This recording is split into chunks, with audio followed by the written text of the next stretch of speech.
B. Me Vanessa, 35, leading talent at a mid-sized logistics SaaS company. We sell demand planning tools to retailers, wholesalers, and permanently stressed ops directors. Pitch deck says we elevate fulfillment visibility across volatile supply networks. Reality is we hand dashboards to people already drowning in chaos. My whole identity is ambitious feminist operator, building fair modern hiring systems. That line sits in my LinkedIn headline, speaker bios, every podcast intro.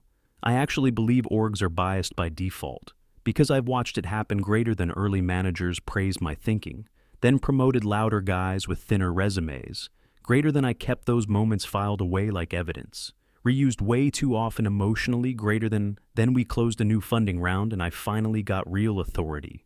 HR got rebranded into people and culture strategy, and suddenly I had budget, team, visibility, glass office, upgraded chair, and a level of confidence that felt a lot like moral certainty.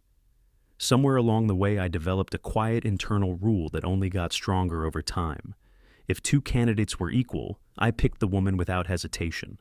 If a woman was slightly behind, I labeled her high upside anyway. If a man looked better, I dug harder for reasons not to trust it. Never called it bias because I had better words for it. Called it correction, balance, historical adjustment, representation strategy. Every panel and webinar gave me nicer language for the same instinct. Then our revenue machine started visibly failing in front of investors. We needed a new commercial head because big deals kept slipping away. Renewals plateaued, expansion stalled, and burn rate became a weekly topic. Our CEO, Owen, wanted someone brutally experienced who could fix things immediately. I wanted someone meaningful who proved women could own revenue at that level. He wanted predictability before runway shrank further than projected. I wanted one hiring decision that nudged history in the right direction. Role was VP of Partnerships and Growth Strategy. Translation, fix pipeline before the board starts getting impatient. We ran a long process and spoke to multiple women first. Some strong, some sharp, some gutsy. None fully there yet. I kept reminding myself, readiness is handed out way more easily to men. Then my recruiter sent one final candidate before we wrapped.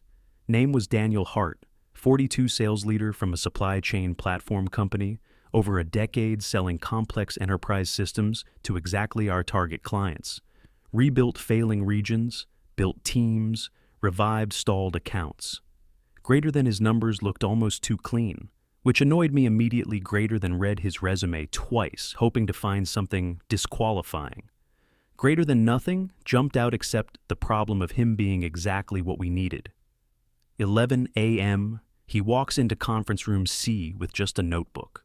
No flashy watch, no expensive jacket, none of that loud consultant energy. Greater than firm handshake, sits straight, answers questions without any performance. Greater than that. Calm bothered me more than arrogance probably would have. Easy to fight, obvious ego. Harder to argue with quiet competence. I start with standard questions about motivation, leadership, market view.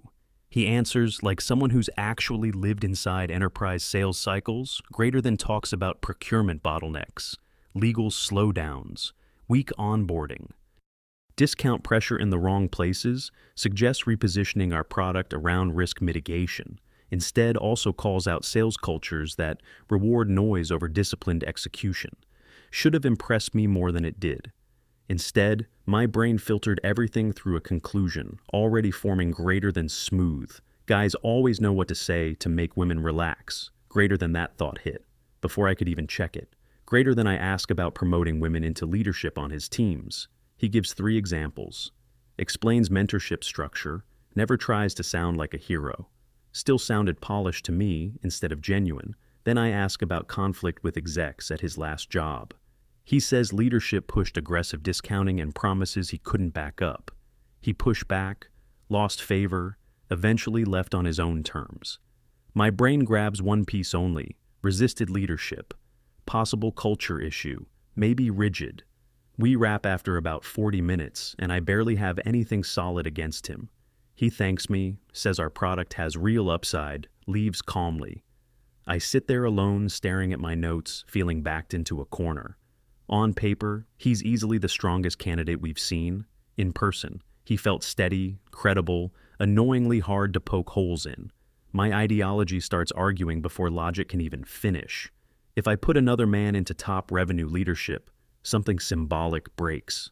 All my talks about opening doors suddenly felt like decoration instead of conviction. If I picked him, everything I'd been saying would sound thin and performative. The internal option was Megan, 31 head of customer success, greater than sharp, relentless. Clients loved her, always asking for more responsibility, greater than never owned a national quota, never closed multi-million-dollar contracts, greater than never stood in front of a hostile board explaining a collapsing pipeline, greater than, but she was loyal, driven, and fit the story I wanted to tell. Promote from inside, give women bigger chances earlier, stop waiting for perfect female candidates.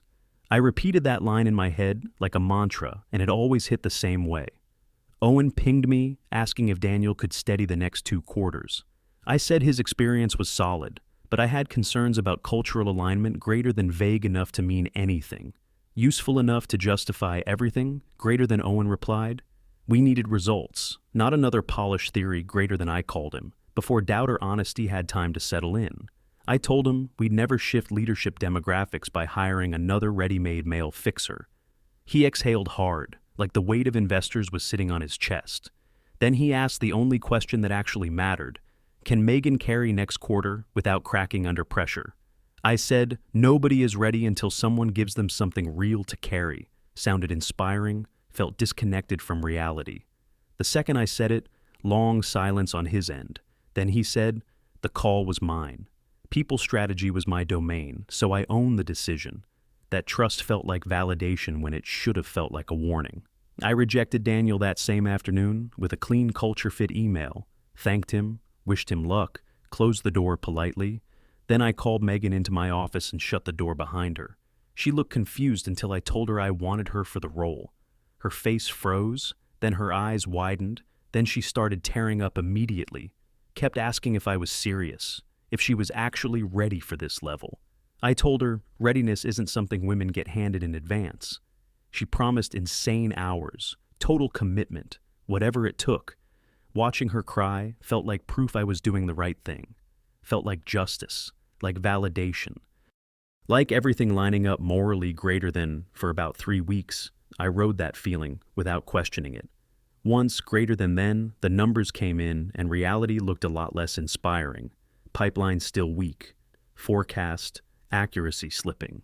Late-stage deals dragging without closing. Megan worked non-stop, attacking the role with visible effort, reviewing call recordings, rewriting decks, studying competitors, jumping into every escalation. But enterprise buyers can smell inexperience faster than anyone admits out loud. Questions got tougher, timelines stretched. She hesitated on pricing decisions and started overthinking discounts. Sales team backed her in meetings, but complained quietly after investor calls got colder, more clinical with every update. Slides looked polished, but the confidence behind them was fading. Owen stopped making jokes before board reviews, started tightening up instead. One afternoon, he called me into his office with no small talk. Said we might need senior oversight above Megan for a while. Felt like a dressed-up version of, I warned you. I pushed back immediately. Said, women always get less time than average men. He said, runway isn't symbolic when payroll depends on it. I accused him of panicking and undermining the decision at the same time. He rubbed his temples, ended the conversation without deciding anything. 3 months later, we started hearing the same competitor name in lost deals. Company called Yard North. Small, aggressive, suddenly everywhere, selling logistics intelligence with tailored rollout plans for grocery distributors. I brushed them off at first as another loud startup burning investor cash. Then LinkedIn showed me something I couldn't ignore. Daniel Hart had joined Yard North as Chief Revenue Officer and partner, photo of him standing next to founders way younger than him. Calm smile like always. Felt this tight mix of dread and irritation in my chest. Sales Slack blew up with jokes about the guy we passed on. I muted the channel and acted like I didn't care for about 11 minutes. Next quarter, we lost 3 enterprise deals we'd been working for months. All three went to Yard North after final evaluations. I asked for detailed breakdowns, hoping for some neutral explanation. Every report said the same thing in different corporate language, greater than they felt, more prepared, greater than more credible, greater than more grounded, greater than less performative, greater than one buyer, even said their commercial lead understood our rollout problems exactly. Someone forwarded a piece of Yard North's proposal after a prospect shared it off the record. I opened the doc and instantly hated how tight and competent it looked. Every weakness in our pitch had a clear operational response sitting right next to it. Ownership timelines, backup plans, disciplined pricing, phased rollout, retention checkpoints. Greater than Daniel's fingerprints were all over it without any chest beating or theatrics. He was doing exactly what I always said men did to win. Except he was doing it clean, methodical, and honestly better than we were. That month's board meeting felt like watching a patient bleed out slowly.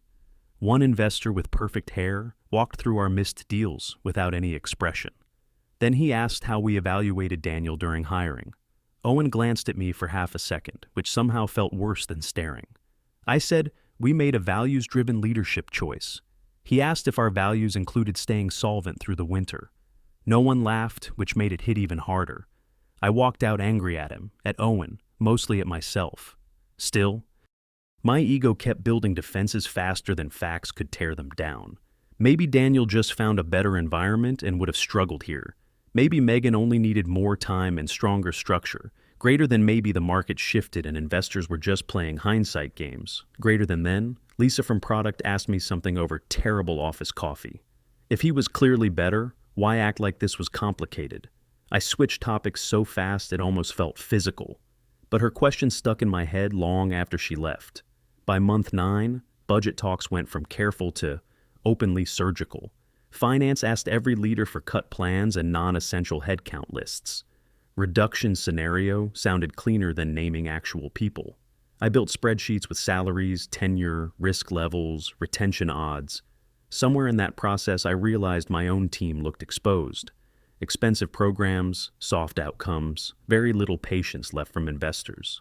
Owen tried shielding us at first, but the numbers kept tightening. One night, I stayed late going through old hiring files for no real reason, greater than around 2:15 a.m. I opened Daniel's interview packet again. Greater than my own notes were sitting there in neat bullets and soft language, greater than strong operator, structured thinker, possible traditional leadership vibe, unclear symbolic fit. Symbolic fit basically meant not the kind of guy I wanted, under that Owen had written, trusting your read if concerns are real. I actually dropped my head onto the desk after reading that. The shame hit physically, like a fever starting under my ribs. Layoff week started with fake calm and scripted language from legal. I spent days delivering termination lines while pretending empathy and detachment could coexist.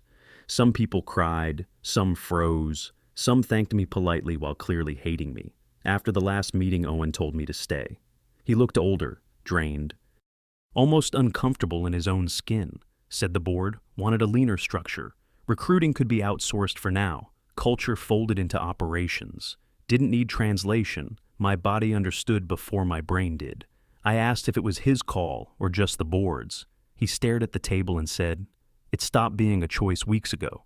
That answer hurt because it felt true. I signed the paperwork, took severance, carried my plants out to the car. Nothing dramatic outside, just light rain in an empty parking lot. Greater than for months after, the market treated senior HR like optional decor. Greater than everyone talked about culture until budgets forced them to define it in dollars. I sat through webinars about proving HR impact and almost laughed. The real message under all of them was simple: justify your existence fast or disappear. My savings dropped while my pride followed right behind. I applied to roles I would have called beneath me a year earlier. Some interviews went fine, some stalled. None turned into offers. Then a recruiter messaged me about a people ops role at Yard North. I stared at the notification until my screen dimmed. First reaction was disgust dressed up as professionalism. Second reaction was rent, insurance, and whatever severance I had left. Recruiter said my experience competing in the same space made me valuable. I agreed to a call while telling myself it didn't mean anything. Yard North felt different right away. Quieter, more grounded, less impressed with itself. Their COO spoke directly about process, burnout, risk, scaling, said they needed someone to build fair systems before growth twisted everything. It sounded exactly like the pitch I used to give on stage. Only now I could hear the distance between nice language and actual discipline. Greater than final round had founders, ops lead, and Daniel sitting there too. Greater than the second I walked in, he recognized me, greater than stood up, gave a polite smile, said things had turned out interesting. I wanted the floor to open up and solve everything for me. Interview started normal enough. Questions about leveling frameworks, comp bands, manager training, greater than I answered cleanly, because HR design was still something I actually knew. Greater than then, Daniel asked the one question that cut through all of it. Greater than how do you keep personal ideology from distorting hiring decisions here? No one moved, but the room felt tighter around me instantly. I could have defaulted to frameworks, scorecards, calibration talk. Instead, something in me just got tired of hearing my own polished answers. So I told the truth without soft edges. At my last company, my beliefs absolutely skewed a major hiring decision. Greater than I passed on the strongest candidate because he was another man in leadership. Greater than I promoted someone less ready because the symbolism felt right. Then we lost deals, lost ground, lost trust, and eventually lost people. No one interrupted or tried to soften it. I kept going because stopping halfway would have been worse, I said. I confused correction with fairness and narrative with evidence. Said I wanted systems that could push back against my own blind spots. Clear scoring, visible criteria, multiple interviewers, written justification, open disagreement. The COO nodded once and wrote something down without reacting. Daniel just watched quietly, not smug, just focused in a way that was almost uncomfortable. Interview ended, they thanked me, said they'd follow up soon. I walked out feeling exposed and weirdly lighter at the same time. A week later, the email came in right after lunch. They thanked me and said they picked someone with earlier stage experience. For a minute, all I felt was rejection again. Then I saw a separate message from Daniel underneath. He said he had actually supported considering me seriously. Final choice was about company stage, not payback or anything personal. Then he wrote a line, "I'm not forgetting anytime soon. When you rejected me, what I showed mattered less than what I represented. It just sat there on my screen like a mirror I couldn't fog up anymore." He said, "My interview answer showed more honesty than he expected." Then added reflection. "Only matters if it actually changes future decisions, greater than no attitude, no victory tone," which made it land harder. Greater than I replied with a simple thank you, after deleting 3 more defensive versions. Greater than a month later, I joined a tiny manufacturing software startup, greater than 10 people, cramped office, bad heating, noodles. Always somewhere greater than founder was an engineer who had 0 patience for big narratives. Greater than my title became people and ops, because no one cared about titles.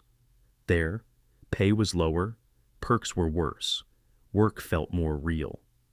First hiring process was for an engineer, male candidate with strong references. Greater than old, Reflex started whispering about optics, balance, weighting. Greater than new Reflex asked one question. Greater than is he the best person for this job right now? Founder shrugged and said, product quality matters more than symbolism at 10 people. So we hired him and just watched what happened. He ended up mentoring a junior woman without being asked, documented systems cleanly without ego. Later we hired a woman into finance because she outperformed everyone. Then a guy into support because he crushed the practical test. Greater than then, another woman into product because her case study embarrassed the rest. Greater than team ended up balanced without me forcing it. Greater than I built scorecards, salary bands, promotion rules, interview notes anyone could review. Candidates asked about fairness and inclusion in almost every late stage. Old me would have launched into a keynote. New me said, we treat you as an individual first. If our process fails that, you should call it out. It sounded smaller, but way more honest.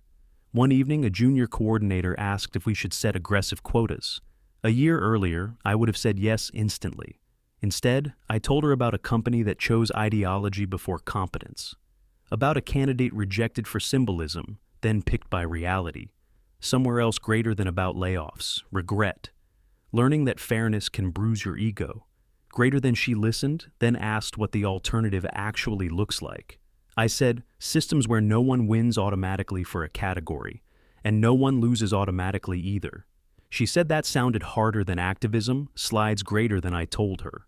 Harder usually means real responsibility. Greater than months later, I saw Yard North announce their new head of people, greater than a woman with strong ops background and clear process thinking. No baggage like mine. Surprisingly, it felt clean, not competitive. I was glad they hired a woman, and glad it wasn't me. Not long after, I saw my old company mentioned in a consolidation report. Quiet acquisition, stripped down, absorbed into another platform. I stared at the faded logo longer than I expected. For years, I thought I was fighting something simple. Women versus system, fairness versus power. Repair versus exclusion, greater than some of that, is still true at a big picture level. Greater than, but individual decisions are messier than slogans. Greater than sometimes the man you reject is just a person. Sometimes the woman you push forward isn't ready yet. Sometimes your language about justice hides plain bias. I still believe bias exists because reality keeps proving it. I just don't use that to excuse my own distortions anymore. Now, every hiring discussion starts with boring questions. What does the role actually need right now?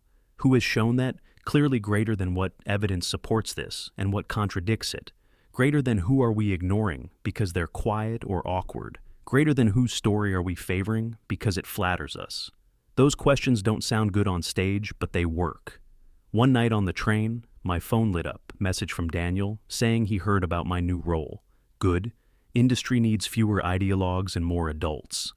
I smiled a little and said, I'm still figuring it out. He didn't reply. Felt right that way. I wasn't chasing approval anymore, just wanted the next decision to be cleaner than the last.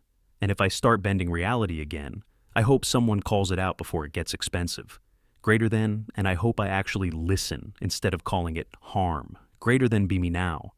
Greater than still flawed, still opinionated, just less drunk on symbolism. Greater than trying not to become the thing I thought I was fighting.